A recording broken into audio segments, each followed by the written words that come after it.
చూడవే పేదల కలిపోరు ఇదే నా దేశం మారిన తీరు. ఈ కొయ్యకాలలో 16 రకాల పోషకాలు ఉంటాయి. ఇచ్చిన పంటను కోసుకున్నావు, కొయ్యగాలు పెట్టినావు, కొయ్యగాలను సాఫ్ చేయడం కోసం ఏం చేసినావు, మంట పెట్టినావు. నీ పని తీరింది. నీ తిండి కోసం ఇచ్చిన పోషకాలను మొత్తం అక్కర రాకుండా వేసి పడేసినావు, మొత్తం పోయినాయి. భూమి నాశనం చేసినావు, క్రిమికీటకాలు నాశనం చేసినావు. ఒకప్పుడు ఎర్రలు ఉండేది, ఎర్రలు పోయినాయి. నీ అవసరం కోసం మొత్తం తీసుకున్నావు, మొత్తం ఇప్పుడు నాశనం పట్టించినావు. దానికి భూమికి నోరు లేదు, మనకు నోరు ఉంది. అదే కదా, దాన్ని పట్టుకొని ఇప్పుడు ఏం చేస్తున్నావు, మొత్తం చేస్తే మూగ జీవాలు పోతాయి. తర్వాత రోడ్డు పొంటి నీకు నీడనిచ్చే చెట్లు నాశనం అవుతాయి. ఈ చెట్లు మొత్తం రోడ్డు పొంటి ఉంటే చెట్లు మొత్తం నాశనమైనవి. దీనికి అందరికి ఎవరు కారణం? ఇప్పటికైనా ఎప్పుడు మనం మాట్లాడతాం? మీకు తెలియక కాదు, అవగాహన లేక కాదు, బాధ్యత రాహిత్యం.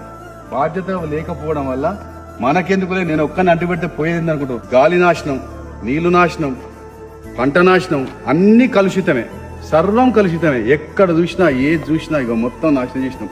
ఈ భూమి మన ఒక్కల సొత్తు కాదు, సర్వ ప్రాణిది. దయచేసి అర్థం చేసుకోండి.